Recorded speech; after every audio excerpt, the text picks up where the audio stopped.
and Senator Marcoleta will issue the notices on Monday para ituloy na sa Thursday yung flood control scam hearings.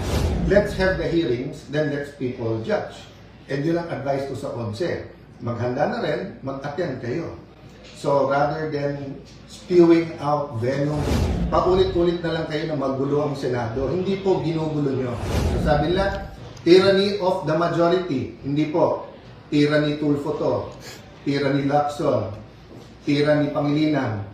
Tyranny Ontiveros. Sa pagbati namin sa iyo ngayong hapon, ay napakabigat ng mga issues ang ating pag-uusapan dahil sa puso ng ating demokrasya. We have to ask ourselves, how important is democracy to ourselves? How important? In personal. So like me, Alan, how important is democracy to you? Tayo as a nation, how important is democracy to us? So let me start with the biblical principle na nagsasabing, when the righteous rule, the people rejoice. When the wicked rule, people groan. So iba-iba pong word ang ginagamit yan, depende sa version. Yan po ay Proverbs 29:2. Pero obvious naman po siya, di ba?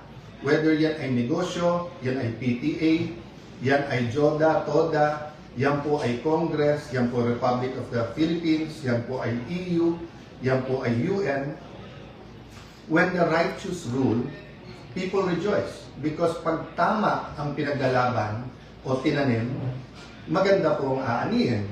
Pero when the wicked rule, of course, malungkot ang mga tao kasi may consequence at may consequences ang paggagawa ng masama. So, why am I saying this is about our democracy? Well, good governance kasi is about doing the right thing. And because men and women have their weaknesses, na-develop po yung presidential form of government at yung tinatawag na check and balance. Ibig sabihin, interdependent ang executive, ang judiciary, ang legislature, in our case, dalawang houses po to, House of Representatives and the Senate. But napaka-importante na independent ang legislative, ang judiciary from the executive. Kasi kung hindi, dictatorship yon. At pag may dictatorship ka, tama't mali, iuutos na lang ng iuutos to, wala nang check and balances. So, paulit-ulit